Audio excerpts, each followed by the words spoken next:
Guyana's Green State Development Strategy is a national development plan which provides a long-term vision and guidance for the country's economic, social and environmental development. The strategy's framework, completed in 2017, is providing guidance for discussions on each sector's inclusion. This is being done through ongoing regional discussions with a wide cross-section of stakeholders. In this InfoHub Extended, Stacey Carmichael examines the Green State Development Strategy, what it is and how its implementation will benefit each Guyanese and the country as a whole. The future of Guyana has never looked better. Our nation is on the cusp of a development program like never seen before.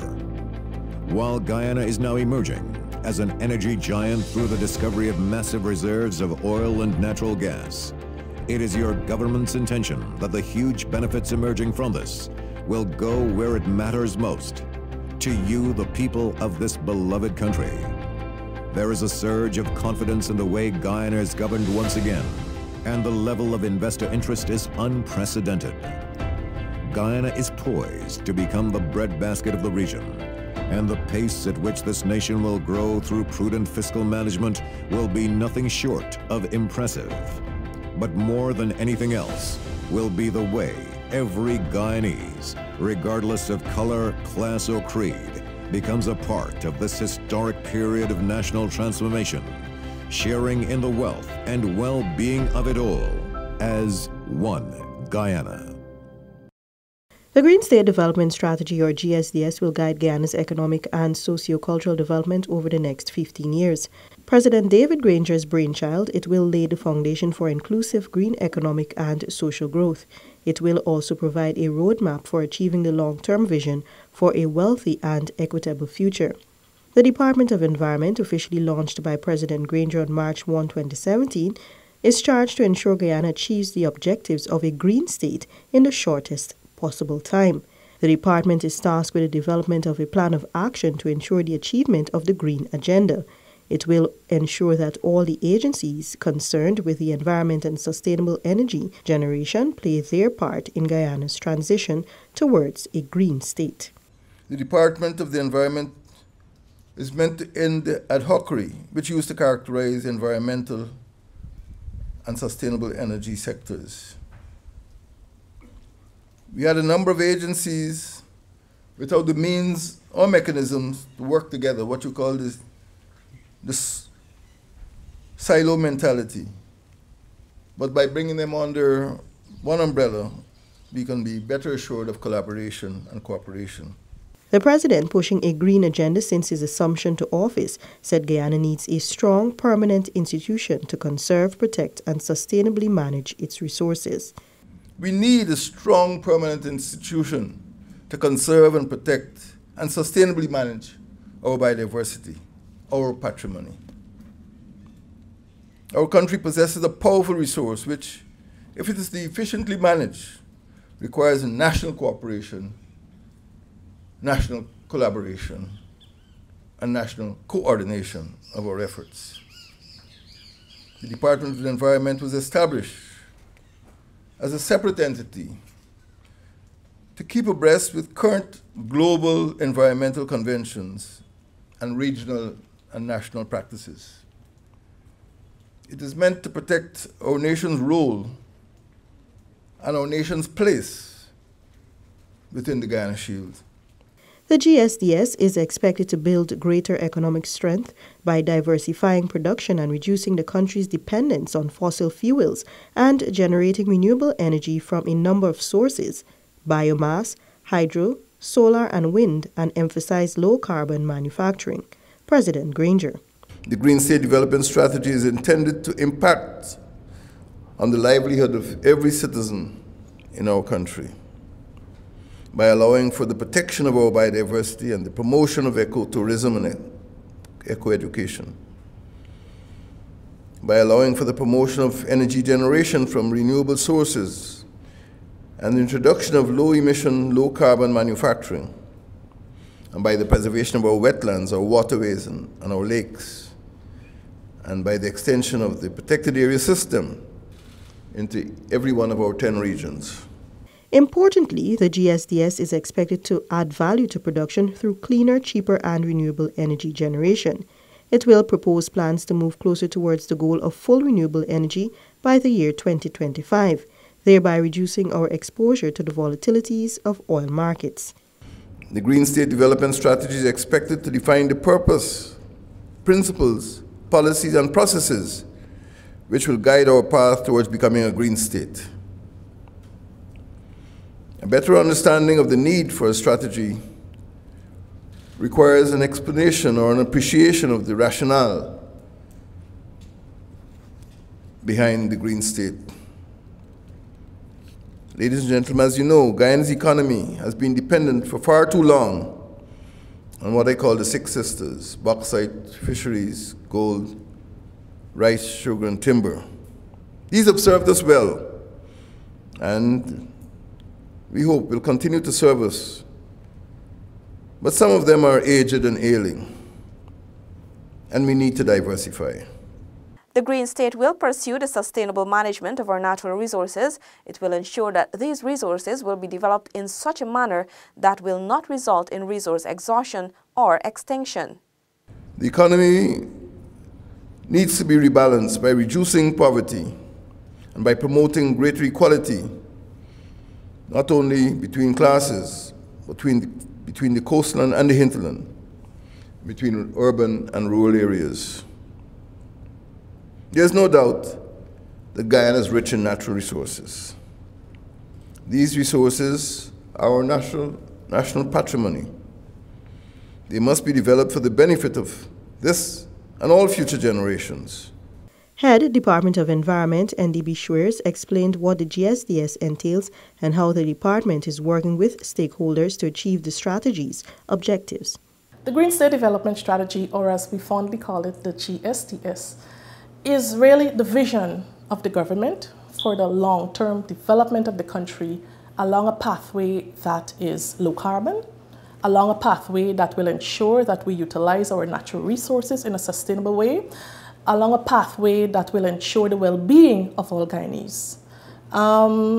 It is also intended to be aligned with the 2030 Sustainable Development Goals, which really speaks to protecting people at its heart. The Sustainable Development Goals, or SDGs, are a collection of 17 global goals set by the United Nations in 2015. The targets are broad and interdependent, yet each has a separate list of goals to achieve. Achieving the 169 targets would signal accomplishing all 17 goals. The SDGs cover social and economic development issues, including poverty, global warming, gender equality, water, sanitation, and energy. The Department of Environment, with support from the United Nations Development Programme, UNDP, is working to align our GSDS with these sustainable development goals. Recently, we held workshops on ensuring that this alignment can easily take place along with our partners, the United Nations country team. And it's our intention that, it provides that vision maybe for the next 15, 20 years for really how it is that we can utilize the resources that we have to sustainably develop the country.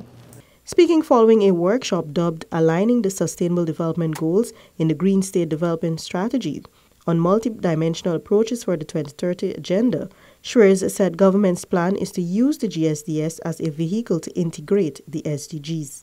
One of the tools that will be used to do this is referred to as a theory of change tool. There are several other tools that will be used, and throughout the course of the day, the participants will be taught on how to use these tools so that they are the ones to come up with the document that we're looking for.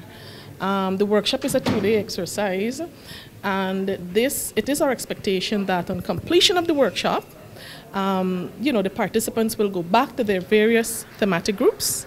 Stakeholders' participation, Schweers noted, is critical to the document's completion. One of the important components in developing this document is the participation of all Guyanese.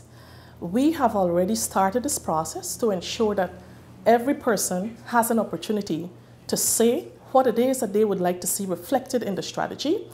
And more so, we have started to work with Conservation International on what we call Green Conversations. Green Conversations is intended to provide a platform, an awareness platform for all Guyanese to be apprised of what the Green State Development Strategy is, and for Guyanese to then, ask us questions, provide their inputs on how we can improve on the Green State Development Strategy. The new economic route outlined in the objectives and principles embodied in the GSDS document, being crafted through broad consultations with all stakeholders, is crucial to Guyana's transformation to a diversified and green economy. These were the sentiments expressed by Minister of State Joseph Harmon, who also holds responsibility for the Department of Environment, as he addressed the private sector. The core principles of the Green State Development Strategy, Mr. Chairman, are 1, to reorient and diversify our country's economy.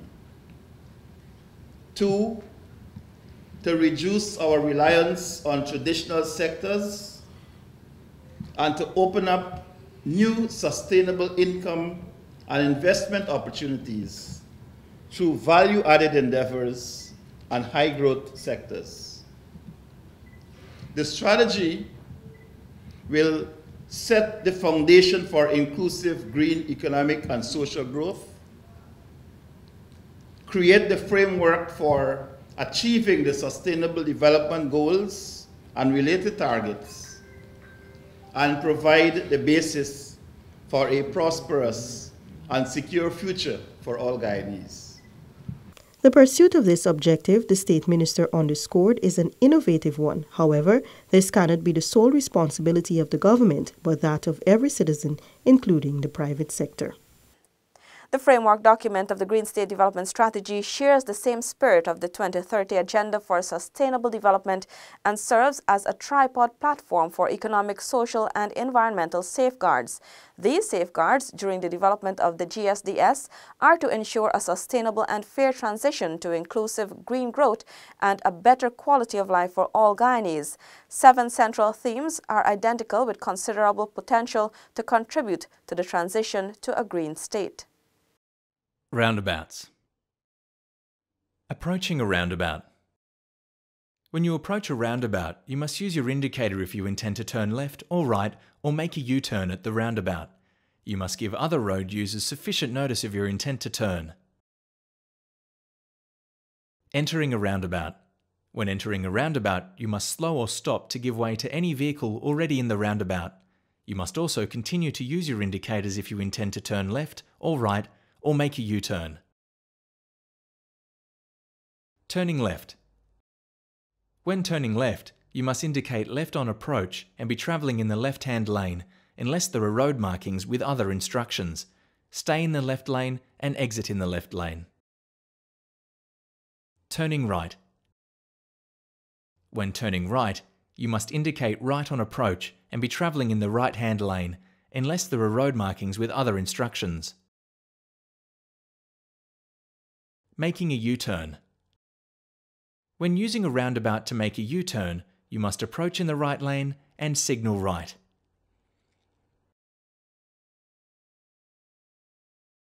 Changing lanes in a roundabout. Drivers may change lanes in a roundabout if they wish. The usual road rules for changing lanes apply. You must use your indicator and give way to any vehicle in the lane you are entering. Going straight ahead. You don't need to signal when approaching the roundabout if you are going straight ahead.